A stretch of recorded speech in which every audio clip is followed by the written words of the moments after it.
Good morning students. जो chapter 3 हमारा है pair of linear equation in two variables, इसको मैंने पहले एक्सरसाइज आपको पढ़ा दिया था। फिर से मैं इसको एक बार रिवीजन करा देता हूँ, क्योंकि मैंने जूम पे पढ़ाया था तो कुछ बच्चे फिर से पूछ रहे थे कैसे सर क्या होगा, प्रॉब्लम आ रही थी। तो जो पहला क्वेश्चन इसमें बोला गया है, Aftab tales his daughter 7 years ago I was 7 times as old as you were then, also 3 years from now I shall be 3 times as old as you will be. Represent the situation algebraically and graphically. तो हमें इनको पहले तो algebraically represent करना है, फिर graphically represent करना है। तो ग्राफिकली रिप्रेजेंट खाली करना है, मुझे सोल्यूशन नहीं निकालना है। ठीक है, तो चलिए देखते हैं। इसमें बात की गई है कौन कौन है। आफ्ताब है, उसकी डॉक्टर है।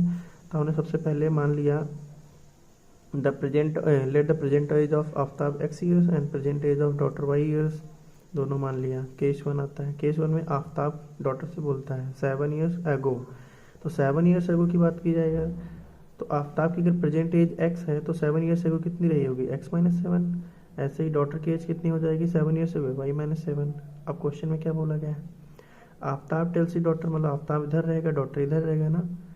7 years ago आई वॉज, आई किसके लिए यूज किया गया, आफ्ताब के लिए। तो आई कितना था, आफ्ताब कितना था, x माइनस 7। वॉज के लिए इक्वल टू लगा दीजिए। 7 times as old as you were, 7 times, 7 मतलब टाइम्स मतलब मल्टीप्लाई, और 7 times as old as you were मतलब किसकी एज, डॉटर की एज, तो y माइनस 7।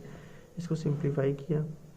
सिंप्लीफाई करने के बाद हमारा y इज इक्वल टू, अब हमने इसको y is equal to X plus 42/7 लिख लिया है ना, ट्रांसपोजिशन करने के बाद। केस 2 में आ जाओ। केस 2 में क्या, ऑल्सो 3 years फ्रॉम नाउ, 3 साल बाद। तो 3 साल बाद हम देखेंगे तो आफ्ताब की एज कितनी हो जाएगी, x+3, और डॉटर की एज कितनी हो जाएगी, y+3। तो अब क्या रहा है, आई शैल बी, आई किसके लिए हुआ है, आफ्ताब के लिए। तो आफ्ताब की एज कितनी, 3 साल बाद, x+3।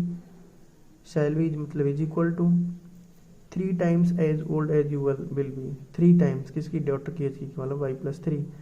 हमने सिंप्लीफाई किया और फिर y इक्वल टू निकाल लिया। तो इस तरीके से ये जो दो केस आए हैं हमारे, क्या केस है, कौन से, अल्जेब्रिकली के हैं।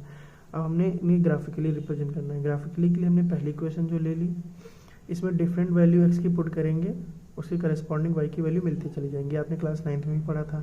अब कौन सी वैल्यू लेंगे, हम ऐसी कोशिश करेंगे, हमें इंटीजर वैल्यू लेनी होगी, जिससे इधर भी इंटीजर मिल जाए, ग्राफ बनाते समय हमें आसानी रहे। तो आप जैसे मान लीजिए ऐसी वैल्यू लेना है x की, कि x की वैल्यू रखने के बाद ऐड करने के बाद वो पूरा जो आ जाए नंबर, वो 2 की टेबल में आ जाए, जिससे इंटीजर वैल्यू मिल जाएगी। तो देखिए यहाँ पे 0 ले लीजिए, 0 रखा x की वैल्यू, तो रखिए 0 + 42/2 कितना हो जाए, 42/2, दैट इज 21। अब हम नेक्स्ट वैल्यू कैसे सोचा करें, कौन सी नेक्स्ट वैल्यू लेना है।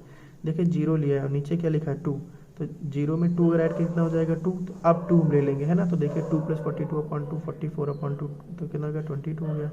नेक्स्ट वैल्यू कौन सी लेंगे, अभी मैंने बोला बार बार 2 ऐड करते चले, क्योंकि डिनोमिनेटर में 2 है ना। तो 0 में 2, फिर 2 में 2 ऐड करिए, 4 रख दिया। तो इस तरीके से हमारी मिनिमम 3 वैल्यू निकाल लीजिए। ये हमने टेबल बना दिया एक्स और वाई की वैल्यू के लिए। अब हम दूसरी क्वेश्चन ले लेते हैं। ये दूसरी क्वेश्चन हमारी है। दूसरी क्वेश्चन में भी हम डिफरेंट वैल्यू पुट करेंगे, उसके करस्पॉन्डिंग हमें वाई की वैल्यू मिलती जाएंगी, एक्स की वैल्यू के करस्पॉन्डिंग। अब यहाँ पे एक्स की वैल्यू कौन सी पुट करें, उसकी करस्पॉन्डिंग आ जाए। तो मान लिया हम देखिए पहले अगर हम 6 ले लें यहाँ पे, तो 6 - 6 कितना हो जाएगा, 0, 0/3, 3 के टेबल में आ जाएगा। तो हमने देखो 6 ले लिया, 6 - 6/3, दैट मीन 0/3, 0/3 कितना होता है 0। हमने 6 लिया, अगली वैल्यू कौन सी लेंगे, देखो डिनोमिनेटर में 3 है तो 3 ऐड कर दो, 6 + 3 9 होता है, 9 पुट कर दीजिए। तो 9 - 6/3, दैट इज 3/3, दैट इज 1। अब अगली कौन सी लेंगे, 9 में फिर 3 ऐड कर दीजिए, 12। इस तरीके से हमने करके फिर बना लिया इसका टेबल। अब हमें इसको प्लॉट करना है। प्लॉट करने के लिए आफ्ताब की एज इधर, क्योंकि एक्स को हमने क्या माना था, आफ्ताब की एज, डॉटर की एज को माना था वाई, तो वाई की तरफ हो गया। स्केलिंग करेंगे। स्केलिंग कैसे करेंगे, एक्स की वैल्यू देखिए 0, 2, 4, 6, 9, 12। इसका मतलब हम स्केलिंग जब करेंगे तो 1 सेंटीमीटर को 2 यूनिट मान लें, along x axis 1 centimetre 2 unit मान लें। तो इस तरीके से 0, 2, 4, 6, 8 इस तरीके से हमने बना लिया। इधर हमने अलॉन्ग वाई एक्सिस मानना है। देखो 0, 1, 2 और 22, 23, 24 आया। इसका मतलब 1 सेंटीमीटर कितना मान लिया जाए, 5। तो 5, 10, 15, 20, 25 मान लिया जाए। फिर इनको आप प्लॉट कर दीजिएगा, है ना। प्लॉट करने के लिए 6, पहले इसको अगर हम प्लॉट करेंगे 0,22, तो एक्स पे 0 और वाई पे 22 यहाँ पर आ जाएगा। फिर 2,23, तो 2 और इधर हम 23, तो यहाँ पर आ जाएगा। फिर 4,24, 4,24, तो यहाँ पे आ जाएगा। और इस तरीके से हमने एक लाइन को मिला दिया, ये हमारा लाइन हो जाएगा। ये हमारा क्या था 0,22, ये हमारा 2,23 है, ये हमारा 4,24 है। और ये लाइन जो थी, ये लाइन किसकी थी, ये लाइन हमारी थी ये वाली 7x Y is equal to X plus 42। कौन सी थी, 7y is equal to X plus 42। दूसरी क्वेश्चन प्लॉट कर दीजिए 6,0, तो 6 यहाँ पर, और y पे कितना 0, तो यहाँ पर ही रहेगा। 9,1 तो यहाँ पर आ जाएगा। फिर क्या है 12,2 यहाँ पे आ जाएगा। इसको हमने मिला देना है और ये हमारा ग्राफ बन जाएगा। तो ये हमारा हो जाएगा 0,22, 2,23 और 4,24। इस तरीके से हमारा बन जाएगा। ये लाइन कौन सी थी, ये लाइन हमारी थी 3y is equal to X minus 6, 3y is equal to X minus 6। ये प्लॉट हो गया। अच्छा, ये मैंने तो कॉपी पे प्लॉट किया है, आपको किस पे प्लॉट करना होगा, ग्राफ पे, है ना। ग्राफ पे आपको प्लॉट करना होगा, स्केलिंग जरूर करना होता है। चलिए क्वेश्चन नंबर 2 देख लीजिए। क्वेश्चन नंबर 2 जो है इसमें लिखा है the coach of a cricket team buys 3 bats and 6 ball for 3,900। Later she buys another bat and 3 more balls for of the same kind for rupees 1,300। Represent this situation algebraically and graphically.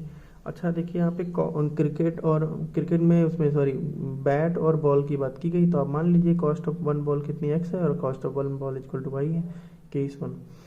कहा गया है 3 bat और 6 ball की cost कितनी है 3,900। तो 3 bat और 6 ball, तो एक बॉल की जो कॉस्ट है x है, तो 3 बॉल की कितनी हो जाएगी 3x। एक बॉल की कॉस्ट y है, तो 6 कितनी हो जाएगी 6y। और दोनों को ऐड करोगे तभी 3,900 हो जाएगा। अगर हम 3 से डिवाइड कर दें तो x plus 2y equal to 1,300 हो जाएगा। देखिए पूरी क्वेश्चन 3 से डिवाइड हो रही थी, किसी को क्वेश्चन 1 कंसिडर कर लिए। केस 2 में आ जाइए। केस 2 में क्या कहा गया है, केस 2 में कहा गया है C buys another bat and 3 more ball. तो एक बैट और 3 बॉल, तो 1x प्लस 3y हो जाएगा, क्योंकि बैट की कॉम x है और बॉल की कितनी y 3y है, इक्वल टू 1,300 हो जाएगा। तो अब हम क्या करेंगे, ग्राफिकली रिप्रेजेंट करना है। ग्राफिकली लिए फिर से हम पहली क्वेश्चन ले लेंगे, x plus 2y equal to 1,300 लिया। अब इसमें x की वैल्यू पुट करेंगे, उसके करस्पॉन्डिंग y की वैल्यू आ जाएगी। लेकिन x की वैल्यू कौन सी लें, देखिए यहाँ पे 1,300 है, तो अगर हमें x की वैल्यू ज़्यादा लेंगे तभी y की वैल्यू उसी का ज़्यादा मिलेगी। अगर हम x की वैल्यू 1 रुपये ले लेंगे और फिर y हमें क्या मिलेगा, बहुत ज़्यादा मिल जाएगा, तो फिर हमें प्लॉट करने में दिक्कत भी आएगी। तो हम क्या करें, x की वैल्यू 500 ले लिया, तो x की वैल्यू 500 पुट किया, सॉल्व किया, तो y कितना आ गया 400।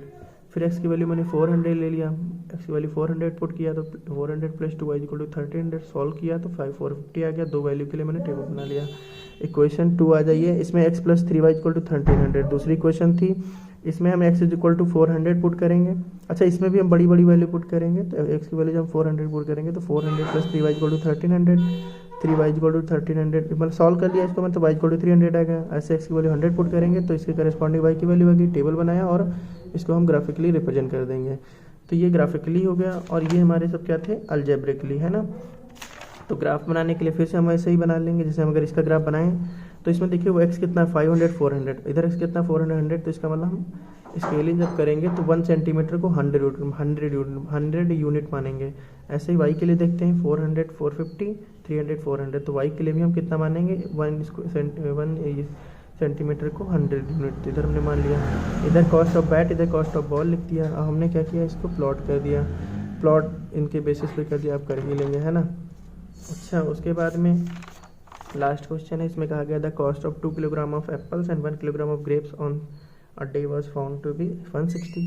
यहाँ पे एप्पल और ग्रेप की बात की गई है, तो हम सबसे पहले क्या करेंगे, लेट कर लिया जाए। कॉस्ट ऑफ 1 किलोग्राम एप्पल कितनी x और कॉस्ट ऑफ 1 किलोग्राम ग्रेप्स कितना है y, केस 1 में आ जाइए। अब देखिए 2 किलोग्राम एप्पल है और 1 किलोग्राम ग्रेप्स। अच्छा, 1 किलोग्राम एप्पल कितनी x, तो 2 किलोग्राम की कितनी हो जाएगी 2x। ऐसे ही 1 किलोग्राम ऑफ ग्रेप्स, तो 1 किलोग्राम ग्रेप्स कितना y, इन दोनों को मिलाओ कितना रुपये बन रहा है 160 कॉस्ट बन रही है। तो ये हमारी इक्वेशन 1 हो गई। अगले में after a month the cost of 4 kilogram of Apple. अब 4 किलोग्राम एप्पल मतलब 1 किलोग्राम की x थी, तो 4 किलोग्राम कितनी हो जाएगी 4x। And 2 kilogram of grapes मतलब 2 किलोग्राम ऑफ ग्रेप्स मतलब 1 किलोग्राम की y है, तो 2 किलोग्राम कितनी हो जाएगी 2y, और दोनों की कॉस्ट कंपोजिट कितनी बन रही है 300। अब ये हमारा अलजेब्रिकली हो गई। इनको y की इक्वल टू निकाल लिए, यहाँ पर y इक्वल टू निकाल लिया, क्योंकि हमें ग्राफिकली रिप्रेजेंट करना है। ग्राफिकली फिर वही काम फॉर इक्वेशन 1 हम ले लें।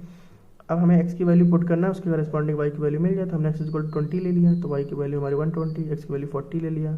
अच्छा, मैंने देखा क्या कि हमें x की वैल्यू बड़ी क्यों ली यहाँ पर, क्योंकि हम चाह रहे हैं कि ऐसा ना हो कि मतलब आप ले सकते हैं, ऐसे बाउंड नहीं है, लेकिन मैं चाहता हूँ कि जैसे कॉस्ट की बात की जा रही तो हम सोच रहे हैं 20, 30, 40, 50 बड़ी वैल्यू लें, जिससे वाई की वैल्यू भी उसी करस्पॉन्डिंग मिले। ऐसा ना हो कि एक वैल्यू बहुत बड़ी, एक वैल्यू छोटी मिले, तो ऐसा आप कर सकते हैं ना।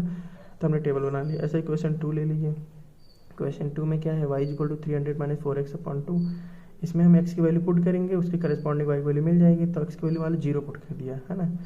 तो अब हम क्यों 0 पुट किया, हम ऐसा पुट करना चाह रहे हैं x की वैल्यू कि ये सॉल्व करने के बाद में वो 2 की टेबल में आ जाए, है ना, जिससे इंटीजर वैल्यू मिल जाए। तो हमने 0 पुट किया, 4 × 0 0 हो जाएगा, 300/2 मतलब 150 हो जाएगा। x की वैल्यू मैंने 40 पुट की। कैसे हमें पता चला कि 40 पुट कर, अपने आप मन में सोचना पड़ेगा कि 40 क्या ले लें, x की वैल्यू मान लो 40 ले लिया तो 160 हो जाएगा, 160 300 से जाएगा तो 140 बचेगा, 140/2 कितना 70, देखिए 2 के टेबल में आ गया। ऐसा इसीलिए करते हैं। फिर इसका हमने टेबल बना लिया। अब इनको हम प्लॉट कर देंगे। प्लॉट करने के लिए x की वैल्यू देखिए 0, 40 और यहाँ पर x की वैल्यू क्या है 20, 40। इसका मतलब स्केलिंग करेंगे तो हम जब स्केलिंग करेंगे अलॉन्ग एक्स एक्सिस तो 1 सेंटीमीटर को 10 यूनिट मानेंगे, तो हमने मान लिया। ऐसे ही जब वाई एक्सिस के स्केलिंग करेंगे तो देखिए वाई की कितने 150, 70 और यहाँ पर 120, 80। इधर भी हम 20, 20 की स्केलिंग कर लेंगे तो लिखेंगे 1 सेंटीमीटर को 20 यूनिट।